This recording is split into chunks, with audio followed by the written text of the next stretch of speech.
శ్రీ గురుభ్యో నమ. ఈరోజు మాఘ పూర్ణిమ, లలితాదేవి ఆవిర్భవించినటువంటి మహాపర్వదినము. భండాసురుడు అనేటువంటి రాక్షసుని సంహరించడం కోసము రహోయాగం నుంచి అమ్మవారు ఆవిర్భవించడం జరిగింది. లలితాదేవి గురించి వినాలన్నా, చదవాలన్నా, ఆ లలితా సహస్రనామాలు పారాయణ చేయాలన్నా అమ్మవారి అనుగ్రహం ఉండాలి. కొన్ని కోట్ల జన్మల్లో ఎంతో గొప్ప పుణ్యాలు చేస్తే తప్ప లలితానామాన్ని మనం పలుకలేము అంటాడు బ్రహ్మాండ పురాణంలో అగస్త్యుల వారు. కాబట్టి అంత విశిష్టమైనటువంటి ఆ లలితాదేవి యొక్క చరిత్రను, ఆ యొక్క ఆవిర్భవించినటువంటి సమయంలో లలితాదేవి ఆవిర్భవించడం కోసం మహాశంభువు చేసినటువంటి అష్టకారికా స్తోత్రాన్ని ఈ వీడియోలో మనం తెలుసుకునేటువంటి ప్రయత్నం చేద్దాం. పూర్వము భండాసురుడు అనేటువంటి రాక్షసుడు ఉండేవాడు. తారకాసురుడు అనేటువంటి రాక్షసుడు శివవీర్యము ద్వారా జన్మించినటువంటి పుత్రుడి ద్వారా మాత్రమే నేను మరణిస్తాను అని వరాన్ని పొందుతాడు. వాడికి శివవీర్యము కదలాలి అంటే పరమశివుడు దక్షిణామూర్తి రూపంలో తపస్సు చేస్తూ ఉంటాడు కాబట్టి ఆయనను కామప్రచోదనము కలిగేలా చేయమని మన్మధుణ్ణి దేవతలంతా కూడా ఇంద్రాది దేవతలు ప్రేరేపిస్తే మన్మధుడు పరమశివుని మీద మన్మథ బాణాలు వేయడానికి వెళ్తాడు. పార్వతీదేవికి ఇంకా పరమేశ్వరునికి వివాహం అవ్వని సందర్భం అన్నమాట. పార్వతీదేవి కేవలం పరిచర్యలు చేస్తూ ఉంటుంది పరమేశ్వరునికి ఆ సందర్భంలో. అప్పుడు ఆ పరమేశ్వరుడు మన్మధుని మీద ఆగ్రహించి తపోభంగము చేసినందుకు గాను 3వ కంటి మంట చేత అతన్ని బూడిద చేస్తాడు. ఆ తర్వాత ఆ బూడిదలో నుంచి ప్రమదగణాలలో ఒకడైనటువంటి చిత్రకర్మ ఒక వికృతమైనటువంటి ఆకారాన్ని తయారు చేసి దానికి ప్రాణం పోయడం జరుగుతుంది. ప్రాణం పోస్తే అది ఆశ్చర్యకరంగా తయారవుతుంది ప్రాణం వచ్చిన తర్వాత. దాన్ని చూసి బ్రహ్మగారు అన్నారు, భండ భండ అంటాడు. భండ అంటే ఆశ్చర్యం అని ఒక అర్థం అయితే, అసహ్యము అని ఒక అర్థం. అంటే ఆ విధంగా ఉందన్నమాట. వాడి చేష్టితములు కానీ వాడి యొక్క రూపము కానీ అసహ్యము కొలిపే విధంగా, ఆశ్చర్యము కొలిపే విధంగా ఉంది. అసహ్యం కూడా ఆశ్చర్యం కలిపే విధంగానే ఉంటుంది కదా. వాడిని రాక్షసుల గురువు అయినటువంటి శుక్రాచార్యుడు తీసుకుపోయి, రాక్షసులకు ఎవడు రాజులేడాయా, నువ్వు చాలా బలవంతుడివి, ఎందుకంటే వెంటనే తపస్సు చేసి చాలా శక్తులు పొందాడు వాడు.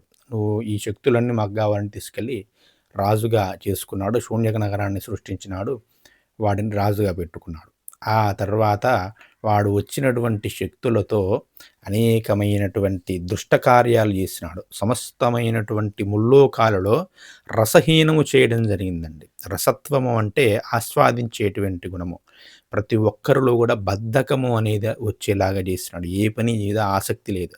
ప్రతిదాని మీద నిర్లిప్తత, నిరాసక్తత వచ్చేలా చేసి మొత్తం ప్రపంచాన్ని చేతగాని దానిలాగా ఒక జడమైనటువంటి ప్రపంచంలాగా మార్చివేసినాడు. దేవతలు, నాగులు, మానవులు అందరూ కూడా ఆ విధంగానే మారిపోయారు. దాంతో అప్పుడు దేవతలంతా వెళ్ళి నారాయణుని ప్రార్థిస్తే నారాయణుడితో కలిసి ఆ యొక్క దేవతలు ఒక గొప్ప, అంటే ఈ యొక్క బ్రహ్మాండానికి ఆవల మహాశంభువును ప్రార్థిస్తే మహాశివంభువు ప్రత్యక్షమై వచ్చి గొప్ప యాగాన్ని చేసినాడు. దాన్ని చిత్ యాగము అంటారు, జ్ఞానయాగము అంటారు. చేస్తే అందులో నుంచి లలితాదేవి ఆవిర్భవించి ఆ యొక్క మళ్ళీ అప్పటి వరకు ఉన్నటువంటి దేవతా శరీరాలన్నీ కూడా ఆ యాగంలో సమర్పించేస్తున్నారు. ఎందుకంటే దేనికి ఉపయోగపడినటువంటి దేహాలు వాటినన్నిటినీ కూడా వినియోగించి, ఎందుకంటే ఈ లోకంలో ఏది కూడా యాగానికి ఉపయోగపడేది అంటూ ఏది లేదు. అన్నీ కూడా రసహీనం అయిపోయాయి.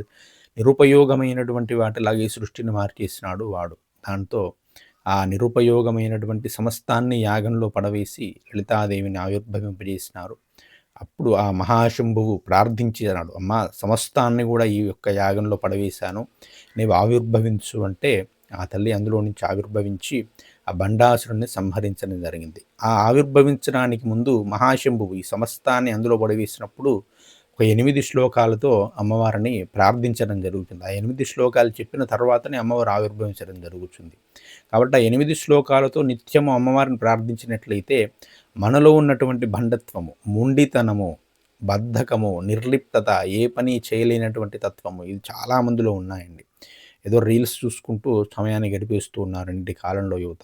కాబట్టి ఈ యొక్క లలితా అష్టకారికా స్తోత్రాన్ని చదివినట్లయితే ఆ నిర్లిప్తత, బండతనము అనేవి తొలగిపోయి మనలో లలితాదేవి ఆవిర్భవించి మనలో ఉన్నటువంటి రాక్షస శక్తులన్నింటినీ కూడా, లలితాదేవి ఒక్క భండాసురునే కాదు సమస్త రాక్షస శక్తుల్ని కూడా అంతం చేసింది. మనకు ఆ భండాసుర యుద్ధంలో వస్తుంది. భండాసుర సంహార గాథలో 10 మంది క్షమించాలి 10 దశావతారాలు కూడా అమ్మవారి 10,000 నుంచి వస్తాయి. అంటే దశావతారాలు సంహరించిన రాక్షసులందరినీ కూడా బండాసురుడు సృష్టించినాడనే అర్థం. కాబట్టి ఆ విధంగా సమస్తమైనటువంటి రాక్షస శక్తులను కూడా ఆ లలితాదేవి అంతం చేయగలదు. కాబట్టి అష్టకారికా స్తోత్రాన్ని నిత్యము చదివి అమ్మవారిని ప్రార్థించినట్లయితే అమ్మవారు మనలో ఉద్భవించి అమ్మవారి శక్తి ప్రచోదనం మనలో కలిగి ఆ అమ్మవారి అనుగ్రహంతో మనం కూడా సద్బుద్ధితో ప్రవర్తిస్తాము అని పెద్దలైన వారు చెబుతారు. కాబట్టి ఆ శక్తివంతమైన స్తోత్రాన్ని కూడా మీకు ఇప్పుడు వినిపించే ప్రయత్నం చేస్తాను. విశ్వకారిణి సర్వాత్మే విశ్వభూతైకనాయకి లలితా పరమేశాని సంవిద్వహ్నే సముద్భవ ఆనందరూపిణి పరే జగదానందదాయిని లలితా పరమేశాని సంవిద్వహ్నే సముద్భవ జ్ఞాతృజ్ఞానజ్ఞేయరూపే మహాజ్ఞానప్రకాశిని లలితా పరమేశాని సంవిద్వహ్నే సముద్భవ లోకసంహారరసికే కాళికే భద్రకాళికే లలితా పరమేశాని సంవిద్వహ్నే సముద్భవ లోకసంత్రానరసికే మంగళే సర్వమంగళే లలితా పరమేశాని సంవిద్వహ్నే సముద్భవ విశ్వసృష్టిపరాధీనే విశ్వనాథే విశంఖటే లలితా పరమేశాని సంవిద్వహ్నే సముద్భవ సంవిద్వహ్ని హుతాశేష సృష్టి సంపాదిదాకృతే లలితా పరమేశాని సంవిద్వహ్నే సముద్భవ భండాద్యైస్తారకాద్యైశ్చ పీడితానాం సతాం ముదే లలితా పరమేశాని సంవిద్వహ్నే సముద్భవ అని అమ్మా మేము అనేకమైనది రాక్షసుల చేత బండాది రాక్షసుల చేత పీడింపబడుతూ ఉన్నాము, మాలో నుంచి ఆవిర్భవించు అంటే అమ్మవారు అప్పటికి ఉన్నటువంటి శక్తియే దివ్య తేజోపుంజంగా ఈ యాగంలో నుంచి ఆవిర్భవించి మమ్మల్ని రక్షించు అని దేవతలంతా కూడా మహాశంభువు ప్రార్థిస్తే అందులో నుంచి అమ్మవారు ఆవిర్భవించడం జరిగింది.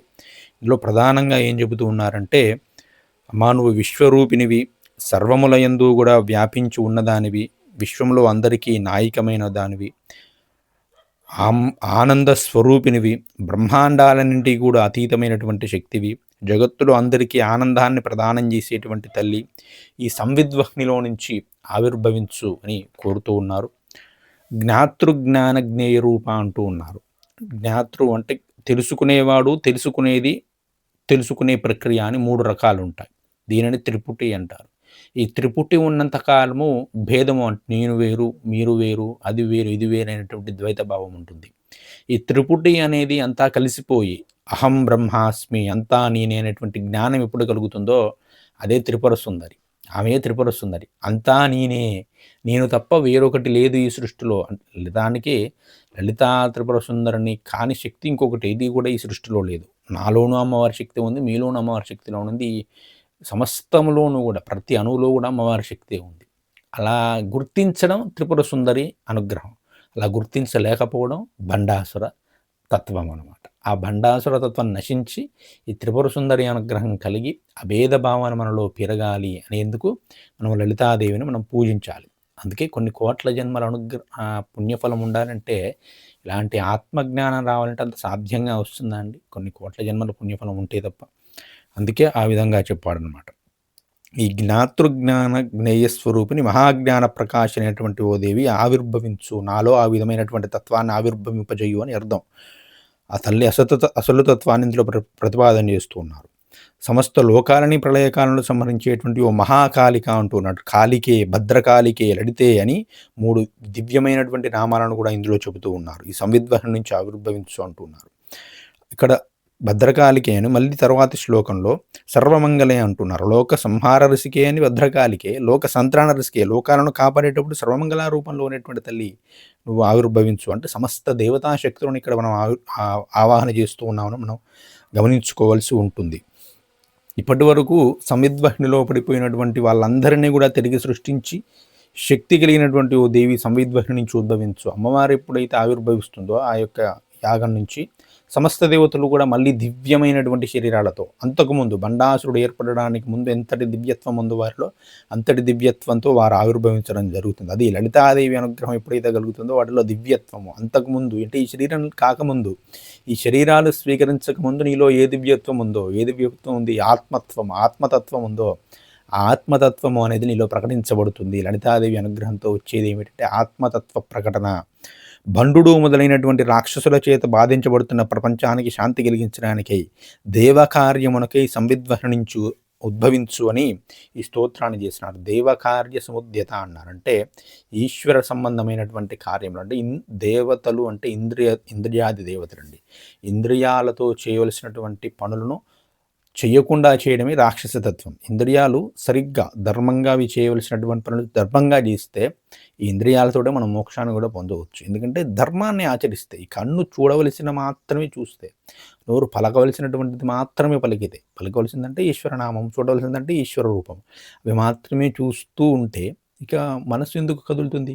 మనసు కదలదు. మనసు ఎప్పుడైతే కదలదో ఆత్మలో ఐక్యం అవుతుంది.